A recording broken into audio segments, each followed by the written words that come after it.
Hello friends, Andhra Pradesh ప్రభుత్వము ఉద్యోగ ఉపాధ్యాయ పెన్షనర్లకు సంబంధించి ఆరోగ్య బీమాపై ప్రస్తుతం దృష్టి పెట్టింది. ఈ విధానం వల్ల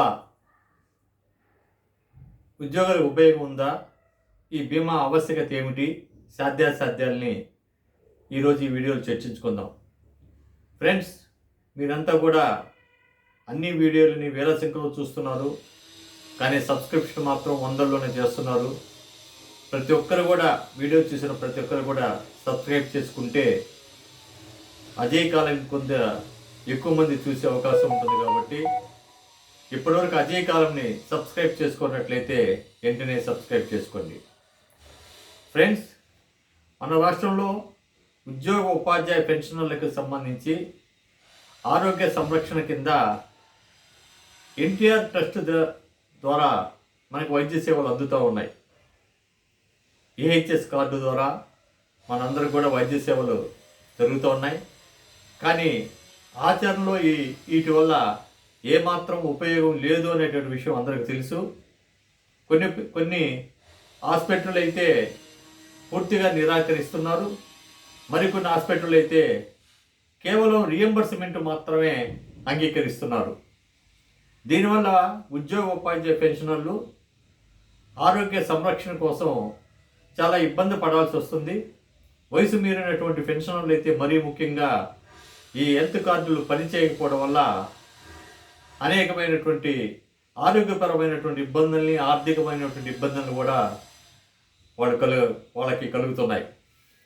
దీనికోసం ప్రభుత్వం కూడా ఉద్యోగస్తులందరికీ కూడా సురక్షితమైనటువంటి బీమా సౌకర్యాన్ని కల్పిస్తే ఎలా ఉంటుంది అనేటువంటి ఒక ఆలోచన చేస్తుంది. మన ఈహెచ్ఎస్కి ప్రత్యామ్నాయంగా బ్యాంకుల ద్వారా కానీ, ప్రైవేటు ఇన్సూరెన్స్ కంపెనీల ద్వారా కానీ ఇన్సూరెన్స్ బీమా చేస్తే వీళ్ళకి ఎలా ఉంటుంది అనేటువంటి ఒక ఆలోచన ఉంది.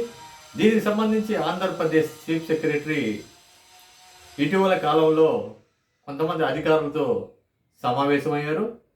మరి ఆ సమావేశంలో ముఖ్య అంశాలను కానీ మనం ఒకసారి పరిశీలిస్తే,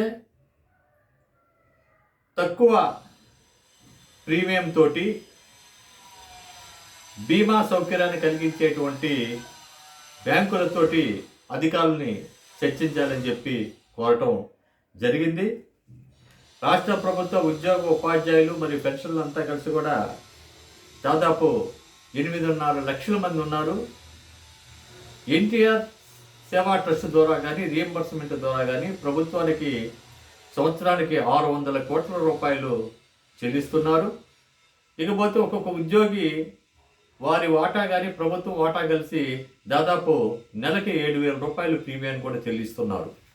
ఇంత చెల్లించినప్పటికి కూడా సంతృప్తికరమైనటువంటి ఆరోగ్య కార్యక్రమం వాళ్ళకి, సేవలు వారికి అందటం లేదు. కాబట్టి ఇప్పుడు రాష్ట్రంలో ఉన్నటువంటి ప్రభుత్వం ఉద్యోగస్తులకు మెరుగైనటువంటి ఆరోగ్య విధానాన్ని అవలంబించే క్రమంలో ఈ సమావేశాన్ని ఏర్పాటు చేశారు. రాష్ట్రంలో ఉద్యోగులు, ఉపాధ్యాయులు, పెన్షనర్లు వేతనాలకు చెల్లింపుకు సంబంధించిన అకౌంట్లన్నీ కూడా జాతీయ బ్యాంకుల్లోనే ఉండేటట్లుగా చూసినట్లయితే ఏమైనా బీమా ప్రీమియం తగ్గుతుందా, ఏమైనా అదనపు ప్రయోజనాలు కలుగుతాయా, ఆ జాతీయ బీమా కంపెనీలన్నీ కూడా ఈ బ్యాంకులో ఇస్తే ఆ బ్యాంకులే మనకి ఏమన్నా చెల్లిస్తాయా అనేటువంటి అంశాన్ని గురించి వాళ్ళు అధికారులు చర్చిస్తున్నారు. కొంతమంది బ్యాంకు ప్రతినిధులతో కూడా మాట్లాడారు. ప్రస్తుతం ఈ విధానం కేరళ రాష్ట్రంలో ఉంది. అదేవిధంగా ఇతర రాష్ట్రాల్లో ఆరోగ్యానికి సంబంధించి, బీమాకి సంబంధించినటువంటి ఆ రాష్ట్ర ప్రభుత్వాలు ఏ వైఖరి అవలంబిస్తున్నాయో అనేది కూడా వాళ్ళు పరిశీలిస్తూ ఉన్నారు. ప్రభుత్వం కూడా దీని మీద త్వరగా వేగవంతమైనటువంటి నిర్ణయాలు తీసుకొని త్వరలోనే ఒక క్లారిటీ వచ్చేటువంటి అవకాశం ఉంది. ప్రభుత్వం కూడా ఖచ్చితంగా ఈ ఆరోగ్య బీమాని అందరికీ వర్తించే విధంగా కార్యక్రమం చేసినట్లయితే అట్లా ప్రభుత్వం మీద భారం తగ్గుతుంది.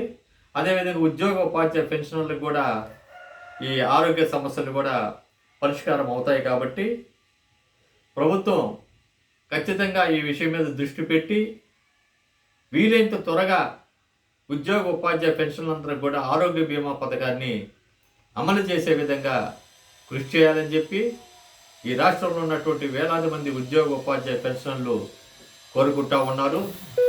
మిత్రులారా, ఈ విషయాన్ని మీ స్నేహితులందరూ కూడా షేర్ చేయండి.